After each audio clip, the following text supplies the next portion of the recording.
Buen día, colegas. Buen día, Bolivia. Esto es Mesa de Expertos. El día de hoy me encuentro muy feliz de contar con la presencia de un profesional que admiro mucho y estoy seguro que todos vamos a aprender cosas muy importantes.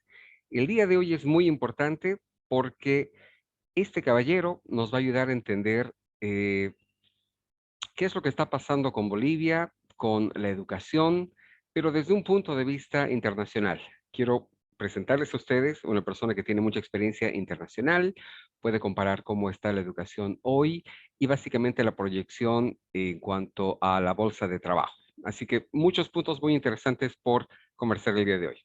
Su nombre es Óscar Aguilar Orellana, es consultor internacional y ha trabajado extensivamente para programas y proyectos de desarrollo en América Latina, apoyados por organismos financiadores y de asistencia técnica y multilaterales. Ha sido muchos años dirigente empresarial y ha liderado la conversión de Infocal en una fundación. También ha sido presidente del programa Focal financiado por el BID para el desarrollo de mejores condiciones de la fuerza laboral en la empresa y en los postulantes al empleo. Ha sido por más de 7 años catedrático de la Maestría de Gerencia de Proyectos de la UIP de Panamá y actualmente es profesor en el doctorado del CIDES en la UMSS. Con ustedes, el señor Óscar Aguilar. Buen día, don Óscar. Sorel, muy buenos días, encantado de poder acompañarte para conversar el tema que tú dispongas. Perfecto. Básicamente, nos interesa mucho conocer en su experiencia cómo ve usted la relación entre empresa y la educación en Bolivia. Bueno, es un gran tema. Históricamente, mi percepción es que la educación ha estado trabajando distante de la empresa. La universidad, los institutos técnicos y otros niveles de formación han estado trabajando en un concepto bajo oferta. Esto es lo que yo tengo, estos son los profesores que tengo y esto es lo que puedo enseñar y salgo al mercado a ver quiénes quieren aprender. Y este concepto no es el concepto más feliz. Deberíamos trabajar por demanda. ¿Qué necesitan el mercado? ¿Qué necesitan las empresas? ¿Dónde están aquellos lugares que se van a insertar mis estudiantes, mis profesionales graduados, mis técnicos superiores, etcétera? ¿Y qué me está pidiendo el mercado para que yo pueda entregar lo que el mercado necesita? Ese diálogo ha estado bastante distante. Entonces, creo que es un momento interesante como para poder reflexionar al respecto. Los sistemas educativos en todos los niveles tienen que trabajar escuchando a la demanda y la demanda tiene que estar muy, muy atenta a lo que está pasando en el mercado internacional, a lo que está pasando en el entorno y a lo que las grandes tendencias dicen. De otra forma, no hay desarrollo. Históricamente, y todos sabemos, la educación es uno de los grandes instrumentos para la mejora de las condiciones económicas y sociales de las personas. Pero eso ¿dónde se da? Eso se da en el mercado, eso se da con las empresas, eso se da en el relacionamiento entre las necesidades que pueden ser atendidas por una fuerza laboral adecuada. Entonces, hay que replantear un poco esos esquemas. Los institutos de educación no pueden responder de forma inmediata. Tienen que desarrollar contenidos, tienen que desarrollar currícula y todo lo demás para poder responder a esa demanda. Y esa demanda tiene que encontrar una respuesta afinada respecto de lo que la universidad le puede entregar y la universidad le puede proporcionar.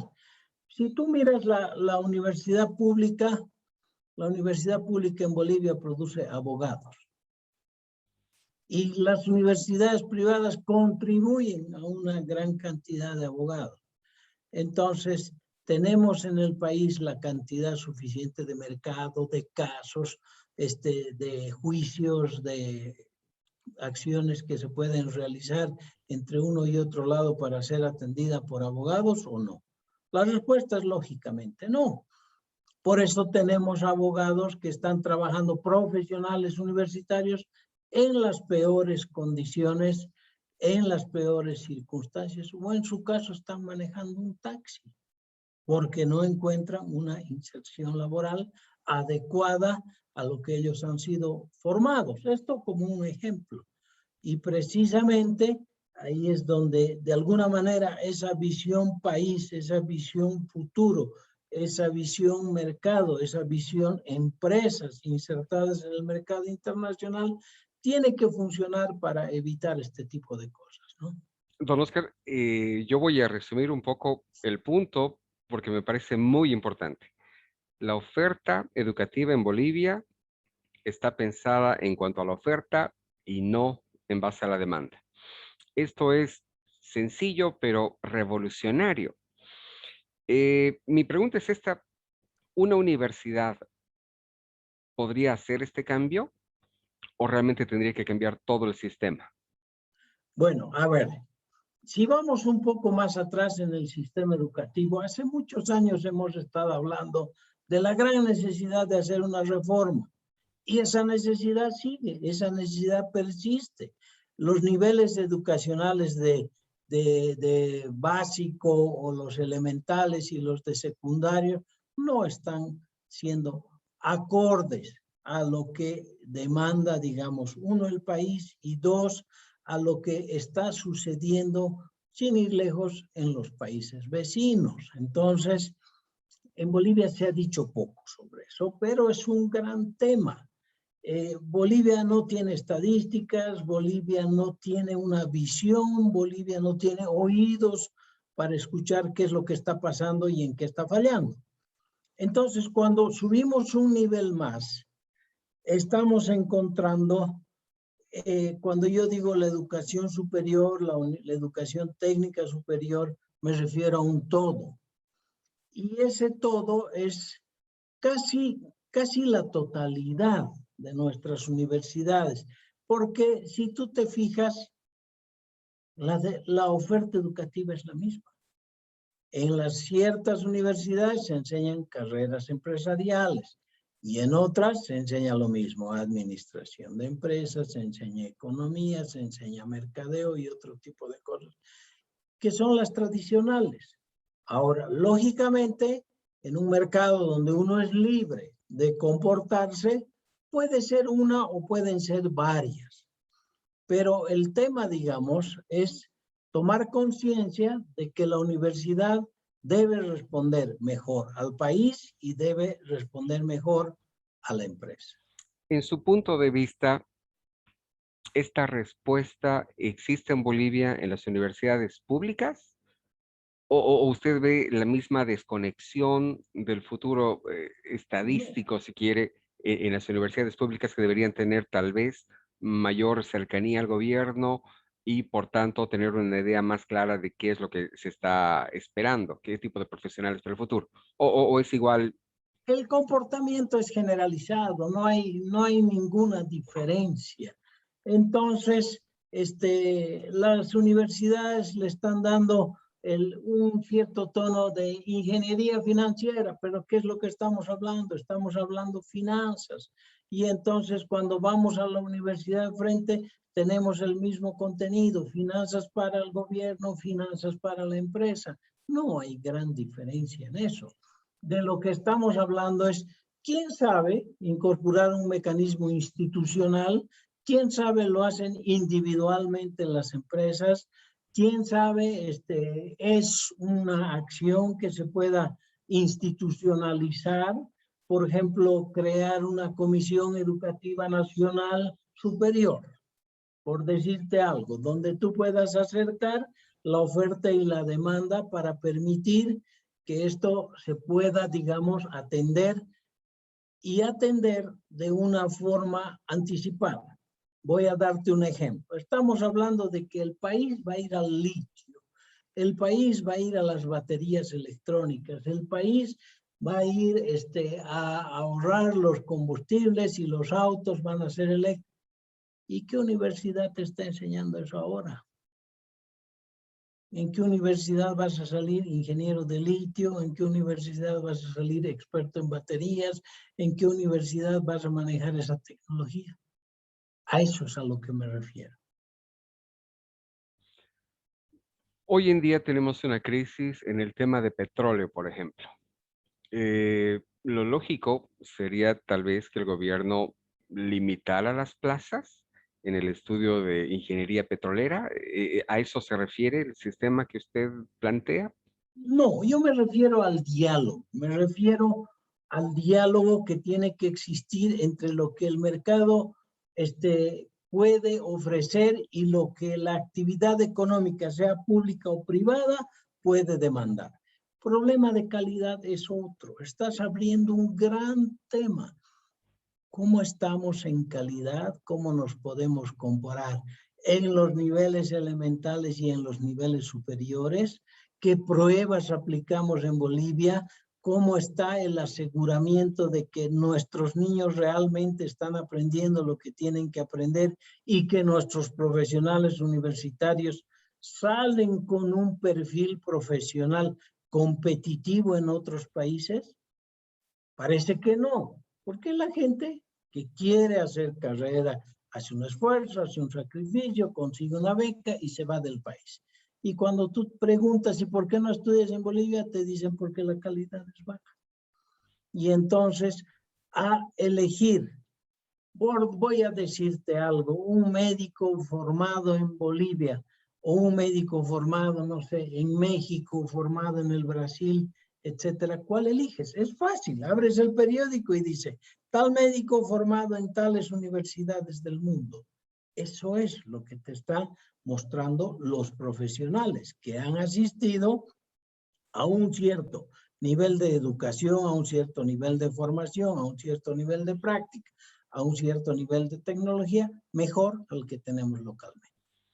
Respecto al tema de la oferta y la demanda educativa, estamos hablando de un sistema nacional en el cual tal vez el gobierno pueda ver el futuro y que es necesario y hablar de potenciar este tipo de carreras. ¿Existe algo parecido en Latinoamérica o cuál es un buen modelo para que nosotros podamos estudiarlo? Mira, hay modelos, a veces institucionalizados, a veces guiados por la práctica. Hay países que tienen consejos de competitividad. Los países quieren mejorar sus exportaciones, quieren mejorar su inserción en los productos internacionales, quieren mejorar su valor agregado, quieren mejorar su nivel tecnológico. Y por otro lado, tú tienes compañías internacionales que desean hacer inversiones en América Latina. Y lo primero que se van a fijar es cómo están los recursos locales. Ejemplo, Intel se fabrica en México, Intel fabrica en Costa Rica. ¿Por qué? Porque hay una base suficiente de profesionales que puede soportar el desarrollo de estas actividades, ¿verdad? La industria automotriz nos ha dado un ejemplo interesante en los últimos años. Toyota en parte se hace en Japón, pero en otras partes los japoneses están haciendo sus productos en América Latina. Vuelvo a México, paso por Colombia, antes hacían en Venezuela, entonces, pero estamos nosotros como país listos para soportar tecnológicamente, en términos educativos, en términos logísticos, en términos de carreteras, puertos, ese tipo de inversiones. Porque estamos esperando que venga la inversión extranjera, estamos esperando que vengan las grandes empresas, que nos traigan tecnología, conocimiento, empleo y buen salario. Pero ¿qué tenemos para dar? En ese principio, si nosotros quisiéramos una parte del pastel de lo que produce Intel y nosotros poner a nuestros ingenieros a trabajar, ¿qué necesitaría hacer Bolivia? Tiene que reconvertir sus sistemas educativos, tiene que reconvertir sus sistemas productivos, Bolivia tiene que mirar al mundo, Bolivia tiene que estar sobre un puerto, Bolivia tiene que tener grandes aeropuertos, Bolivia tiene que manejar carga internacional, Bolivia tiene que internacionalizarse, Bolivia tiene que desarrollar los medios, la infraestructura suficiente. Mira, te voy a dar un ejemplo. Santa Cruz tiene dos opciones de salir con sus productos hacia el Atlántico, que no está muy desarrollado y tiene problemas. Y entonces el país decide construir un corredor de exportaciones que pasa por Cochabamba, sale por La Paz y termina en Arica. Nuestro corredor de exportaciones no aguanta una lluvia, porque todos los años tenemos en el Chapare lluvias, deslizamientos. ¿Eso te parece un corredor de exportaciones? Cuando tienes que llegar tus productos a tiempo, cuando te está esperando el barco, cuando tienes conexiones con... Es imposible. Entonces estamos hablando de un sistema realmente que incluye todos los elementos, Integral, así totalmente es, integrado. por supuesto, porque no puedes hacer solamente con un actor o solamente con un sector. Tú necesitas una estrategia gubernamental que apunte hacia allá. Bueno, estamos cansados de los puertos de Chile. Ya pues, ¿a dónde vamos a ir? ¿Cuál es la estrategia? ¿Cuáles son los caminos que nos van a soportar? ¿Cuáles son los sistemas? ¿En qué profesionales nos vamos a basar? ¿Cómo va a funcionar el transporte? ¿Cómo va a funcionar la electrónica? ¿Cómo va a funcionar el Internet? Etcétera, etcétera. Esto es definitivo así. Es un conjunto de elementos que te permiten a vos garantizar competitividad. ¿Por qué? Volvamos al Porque no tema, estás solo en el mundo, pues. permítame volver al tema educativo. Usted en algún momento mencionó la importancia de las pruebas internacionales en Bolivia, justamente para ver cómo estamos en educación. ¿A qué se refiere exactamente? Mira, a ver, el último estudio, al menos el que yo conozco sobre cuestión educativa, es de la UNESCO de 2013. No importa si esa prueba no es perfecta, pero es la misma que se ha aplicado en varios países. Entonces, La PISA. se va a medir con la misma regla a los distintos países. ¿Por qué no tenemos nosotros sistemas como las pruebas PISA, pruebas internacionales sobre aprendizaje, que nos puedan decir cómo están nuestros bachilleres?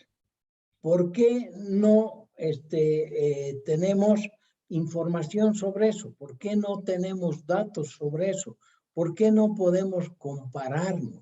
Estas pruebas internacionales han demostrado, por ejemplo, que un bachiller latinoamericano está 2 años retrasado respecto a un europeo y 3 años retrasado respecto a un asiático.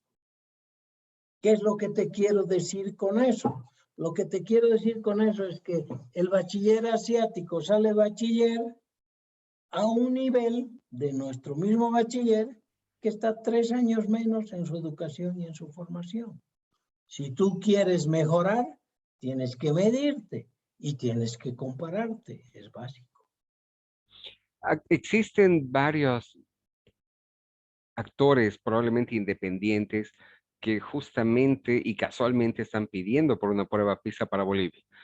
¿Cuál cree usted que es la razón por la que las autoridades no hacen caso a estas personas que realmente no han podido habilitar el sistema PISA, la prueba PISA para Bolivia? Mira, hay una decisión fundamental para todo esto que estamos hablando y eso se llama voluntad política. El gobierno tiene que tener la voluntad suficiente y necesaria para escuchar qué está pasando en el mundo y cómo te puedes acercar a eso, cómo puedes mejorar y cómo puedes tú medirte. Lo que no se mide no se controla, lo que no se controla está en el caos. Entonces hay varias maneras de encarar esto, pero ¿qué es lo fundamental? Lo fundamental en esto es que si no sabes dónde estás parado y no sabes dónde vas a llegar, estás perdido. Apuntando ya al final, usted tiene una gran experiencia internacional, tanto en proyectos, en creación de empresa y también en educación. Cuéntenos un poquito más de su experiencia a nivel global. ¿Cómo ve la educación? ¿Cuáles son las tendencias? Y cómo Bolivia está en todo aquello. Mira, te voy a dar un solo ejemplo. Yo soy profesor de maestría en gerencia de proyectos. Gerencia de proyectos no es formulación de proyectos y no es la clásica evaluación de proyectos. Gerencia de proyectos es cómo manejas tu proyecto para garantizar que vas a llegar a tu resultado. Es decir, el alcance, se va a cumplir tu alcance en el tiempo y dentro del costo. Mira qué importante estoy diciendo. Estoy diciendo que si tú tienes proyectos de inversión pública que se ejecutan en el país, carreteras, puentes, desarrollo de fábricas, este tipo de cosas, y le echas una mirada a sus proyectos, nunca se cumplen a tiempo, nunca se cumplen en el precio, nunca se cumplen en el costo, no se cumplen en términos de calidad, tienes que mejorar, arreglar, corregir, y al final los tienes que abandonar porque no había sido lo que tú pensabas.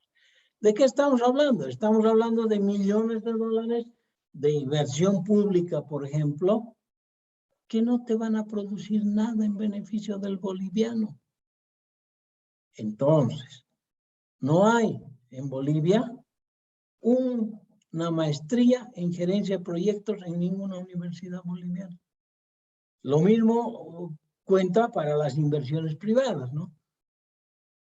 Entonces, tú dices, ¿qué pasa?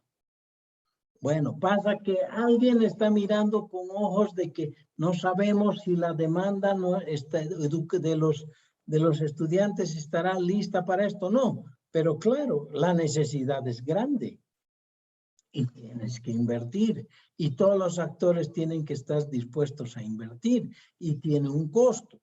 Voy a seguir con el mismo ejemplo. Internacionalmente, las personas que tienen formación en gerencia de proyectos tienen una certificación. Para el caso de un gerente de proyectos, una certificación PMP, Professional Management Project.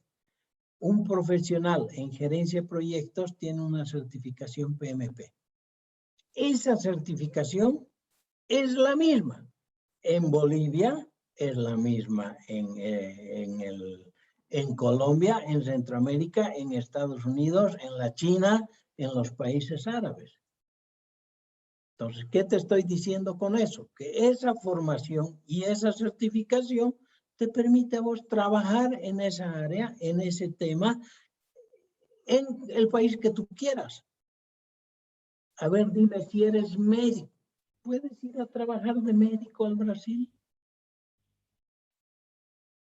A ver, dime si eres economista. ¿Puedes ir a trabajar de economista al Uruguay?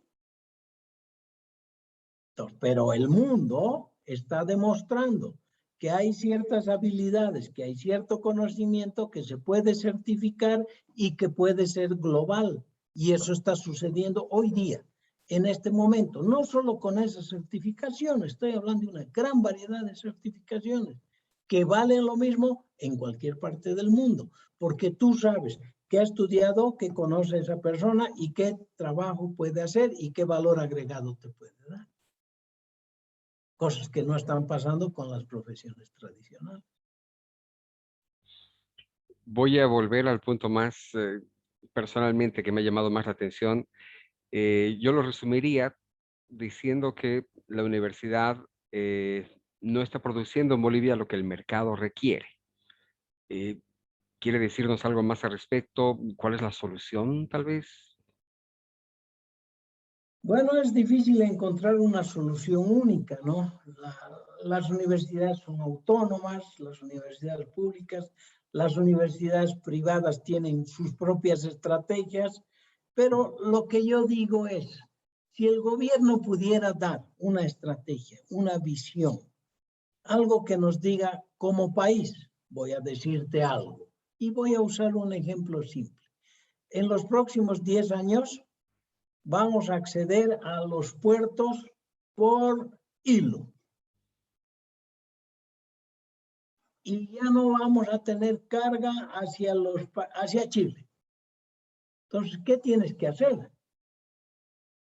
Necesitas profesionales distintos, necesitas empresas distintas, necesitas estrategias diferentes, necesitas modelos, pero vas con una cierta certeza, porque sabes que eso se va a cumplir en 10 años. Porque en medio de 5 años que te digan, ay, disculpen, nos hemos equivocado, todo tu esfuerzo, tu tiempo, tu planificación, lo que has desarrollado, ¿para qué te va a hacer? El conocimiento fluye, es verdad, es evidente, pero si no estás acompañado de una buena estrategia, de una buena visión, si no estás acompañado de políticas que no sean políticas de gobierno, que sean políticas de Estado. O sea, siempre hemos pedido eso, algo que vaya más allá de una gestión, de un partido político, de un grupo de personas que está en el poder por alguna razón, etcétera. Pero nosotros como Bolivia necesitamos políticas de Estado. El Estado boliviano, ¿a dónde va? Entonces, hay preguntas que hay que responder en ese sentido y que tienen en función a eso que acomodar a los actores tienen que seguir ese rumbo y lógicamente la educación, la formación de profesionales, de técnicos, el mejoramiento de la formación en los colegios y en las escuelas también. ¿Cómo se traduce todo esto que estamos hablando para el ciudadano? El ciudadano está en un sistema en el cual el sistema de gobierno no planifica a futuro cuáles son las carreras más importantes. Se encuentra en un momento en el que las universidades básicamente ofrecen a través de marketing, que es lo más interesante, por lo tanto muchos acceden a eso. Pero ¿cómo podemos ayudar tal vez al ciudadano, al estudiante que acaba de graduarse del colegio a escoger tal vez una carrera que realmente le sirva? Mira, te voy a hacer una pregunta. ¿Vos sabes en Bolivia cuántos economistas hay? ¿Cuántos están o se han graduado el año pasado economistas? ¿Cuántos se han graduado médicos? ¿Cuántos se han graduado ingenieros de alimentos? ¿Sabes? No existe. ¿Sabes qué ha pasado con esos graduados? Si se han insertado en el sector público, si se han insertado en el sector privado, si siguen buscando empleo, ¿sabes cuánto están ganando? No existe ese dato. No existe ese dato. Entonces, ¿qué necesitamos? Necesitamos, en primer lugar, información. Necesitamos abrir esas cajas oscuras que todas las universidades tienen y hacer de esa información un patrimonio nacional. Entonces, cuando tú sepas eso, ya vas a poder planificar mejor, vas a poder guiar, vas a decir, hijito, ser abogado no te conviene. Pero mamita, yo no sé matemáticas, yo no sé conceptos de lógica, de ingeniería, no sé. Claro, no tiene la culpa, pues. En otros países del mundo la educación se está especializando. No sé si has escuchado esta abreviación STEM. La educación debe ser STEM. La S por ciencia, la T por tecnología, la E por ingeniería y la M por matemáticas. Listo. Más no necesitan aprender los chicos. Ahora te voy a hacer una sola pregunta. ¿Tú crees que necesitas 14 años para saber que la guerra del Pacífico había sido por intereses económicos de grupos chilenos apoyados por ingleses y que lo que querían era apropiarse del guano, del salitre, comercializarlo? Necesitas 14 años. Necesitas 7 años para saber qué había sido la C que dijo Avaroa con 3 puntitos ahí atrás. No ve. Entonces, está pasando que desde abajo, en los pisos inferiores, nuestro sistema educativo no está bien. ¿Quién es el mejor alumno? El mejor alumno es el que sabe de memoria, pues todo. Y entonces el examen es, diga con cuántos hombres y en qué fecha y a qué hora se produjo. ¿Y de qué sirve? ¿Y de qué sirve? Si lo que estamos buscando son otras cosas, si lo que estamos buscando son otras habilidades, si lo que estamos buscando es otra manera de hacer las cosas. Ya no más el sistema repetitivo, ya no más un sistema donde el mejor alumno sea el más memorión, ya no más una educación de 14 años para repetir lo mismo 14 años, ¿no ve? En kinder que el 23 de febrero o de marzo se había perdido el mar. Hasta 14 años después enterarte por qué. Y en el proceso cada añito algún detalle. Honestamente, me quedaría 2 horas con usted. Última pregunta. Adelante. Sistemas que estén basados en razonamiento crítico y no memoria en el mundo. ¿Usted ha sido partícipe tal vez o testigo de algún sistema de educación interesante que le interese más el razonamiento crítico y no la Mira, memoria? América Latina en general está retrasada en eso. Pero si tú te fijas la educación en los países nórdicos, te fijas la educación en China, te fijas la educación en Japón, no están los niñitos haciendo motricidad fina, escribiendo cuadradito, redondito, barrita, 3 meses de su vida haciendo motricidad fina. Están haciendo, sin darse cuenta, trabajo en equipo, están desarrollando sin darse cuenta liderazgo, están desarrollando creatividad, lanzando todo el día una pelotita sobre una mesa y midiendo sus avances y entendiendo lo importante que todos vayan organizados, que todos vayan sintonizados, que el desempeño de uno afecta al desempeño de otro, etcétera, etcétera. Comenzamos por ahí. No hay pruebas en esos sistemas. Las pruebas vienen después, al final. Entonces, es un cambio de mentalidad, es un cambio de principios, es un cambio de profesores. Si vas a la normal boliviana, es una escuela en chiquito, lo mismo está pasando. Lo mismo está pasando. No estoy hablando solamente de la incorporación de tecnología que los niños pueden desarrollar a través de los programas del Internet, que no sé qué, que eso nos ha abierto el virus. Y que ahora nos está cuestionando qué vamos a hacer, va a seguir, no va a seguir, cómo va a ser la educación. Hace algún tiempo hablábamos sobre la necesidad de hacer educación online. Ahora estamos hablando sobre la necesidad de volver a las clases, hacer educación presencial. El punto no es ese. El punto es que hay una nueva realidad, que tenemos que acomodarnos a una nueva realidad y que de esa realidad tenemos que sacar las mejores condiciones posibles para que nuestros niños no solamente permanezcan en los colegios, sino que tenga un valor agregado el haber permanecido. Te voy a decir, por ejemplo, el sistema alemán. 2 años antes de que salga bachiller, el alemán ya sabe si va a ser, si no va a estudiar, si va a ser un técnico o si va a ser un estudiante universitario. ¿Y en qué está basado?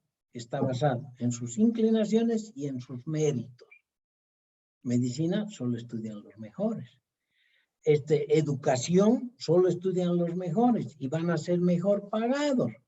A ver, ¿tú crees que en Bolivia yo puedo vivir de profesor universitario? ¿Crees que los maestros viven dignamente en Bolivia? No, pues hay cosas de fondo, ¿no ve? Que tienen que replantearse, que tienen que volver a definirse, que tienen que volver a pensarse y que tienen que reestructurarse. Seguramente no es para mañana, pero si no comenzamos visualizando hoy día esas cosas, mañana vamos a seguir en el mismo lugar. Perfecto. Don Oscar Aguilar, un placer y realmente quiero invitarlo para alguna siguiente ocasión donde vamos a explorar en detalle algún otro punto respecto a empresa, educación y la importancia que ambas tienen en el análisis. Querido don Oscar, ¿algo que quiera decir?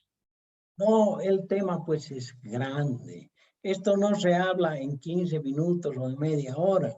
Estos son debates de años que se han producido en los distintos países en el mundo.